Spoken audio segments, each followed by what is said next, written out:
Yo hello ជំរាបសួរអ្នកទាំងអស់គ្នាបាទថ្ងៃនេះដែរខ្ញុំនឹងមកប្រាប់អំពីរបៀប download Select Launcher នៅលើទូរស័ព្ទដែរហើយគាត់នេះក៏បានសពដែររបៀបដាក់ឲ្យ mod FPS ហ្នឹងហើយឥឡូវយើងមើលរបៀប download វាសិនយេដំបូងអ្នកគ្នាទៅចុចលេខនេះស្កត់ឲ្យជាប់គ្នាយើងកុំចុចមកប៉ឲ្យយើងស្កត់ឲ្យជាប់បន្ទាប់ពីយើងចេញពាក្យបែបនេះយើងការចុចកណ្ដាលគេនឹងមកបន្ទាប់ពីយើងចុចវាហើយវានឹងលោតមកដល់ទម្រង់បែបនេះយើងទៅការអូតក្រោមតិចទៅដើម្បីទៅ download Select Launcher របស់យើងបន្ទាប់ពីយើងឃើញវាយើងការចុច download មកចុចលើវាមួយមកយេបន្ទាប់ពីចេញចឹងអ្នកគ្នាទៅការរងចាំឲ្យវាពេញទៅណាហើយសូមអធិស្ឋានយើងបានសិតជាលើសំឡេងមីក្រូ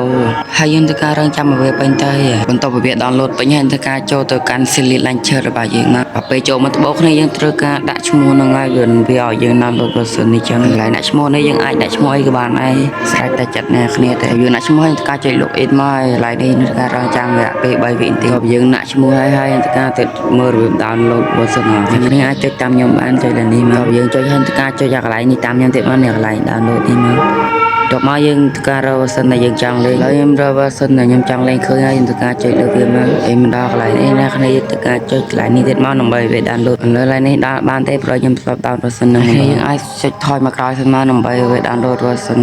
1.21 នឹងពេញដើម្បីយើងដាក់ favorite ដាក់មកទៅវាអត់ error បន្ទាប់ពីយើងចុចថយមកក្រោយទៅហើយយើងទៅការចុចចូលលេមកហើយយើងរងចាំឲ្យវា download ឡើងនេះពេញមកគ្នាឥឡូវវាកំពុង download ហើយរងចាំបន្តិចលើចុចថយមកក្រោយវិញដើម្បីទៅដាក់ favorite ឥឡូវយើងចូលរបៀប down favorite ទាំងអស់គ្នាយើងចុចតាមកន្លែងនេះដូចតាមមុនទេគ្នាយើងចុចចូលមកតបយើងបានចុចចូលហើយទៅការទៅ version ដែលយើងបាន download មិញតបមកវាចេញតម្រង់បែបនេះតបយើងចុចចូលទៅការ version 0.16.10 នេះមកទៅការចុចលើមកតបមកកន្លែងនេះយើងលើគេនេះមកតបមកយើងចុចលើវាហើយយើងទៅការចុចកន្លែង download នេះមកតបមកយើងទៅការចុចទៅ select version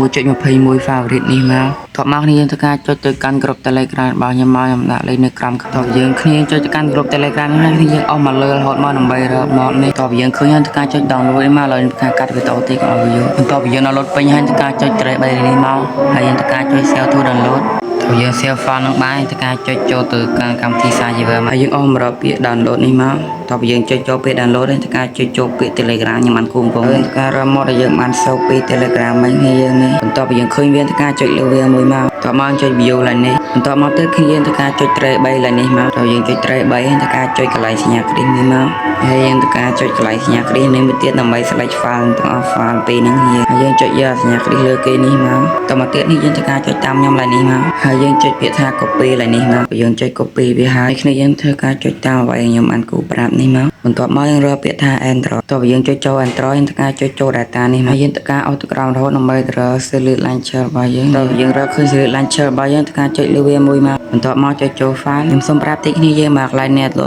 តពាក្យ Minecraft យើងចុចតាមខ្ញុំទៀតមកហើយយើងធ្វើការបើកតាមខ្ញុំទាំងអស់មកខ្ញុំមិនដឹងណាខ្លះទេអ្នកគ្នាបើកតាមខ្ញុំបានទេអ្នកគ្នាបើអ្នកចុចចេញធ្វើការចុចចូលពាក្យថា Minecraft ឡើងនេះមកតើយើងចុចចូលពាក្យថា Minecraft ហើយធ្វើការចូលកន្លែងពាក្យថា version ឡើងនេះតើយើងចុចចូលពាក្យថា version ឡើងនេះហើយគ្នាធ្វើការរក file ដែលយើងបាន download ពី Select Launcher មិញគឺ 1.21 favorite បន្ទាប់ពីយើងឃើញវាធ្វើការចុចចូលឯមកហើយធ្វើការចុច pass mod ឡើងនេះមកឥឡូវវីដេអូយើងក៏ឈានដល់ទីបញ្ចប់ដែរបើសិនអ្នកគ្នាមានចម្ងល់អីឬក៏ដាក់អត់បានឬក៏មិនអ្នកគ្នាអាចឆាប់មកកាន់ Telegram ខ្ញុំបានដាក់វានៅក្រោម comment ហើយវីដេអូនេះក៏មានតែប៉ុណ្្នឹងដែរអ្នកគ្នាជម្រាបលាបាយបាយអ្នកគ្នាជួបគ្នានៅវីដេអូក្រោយៗទៀត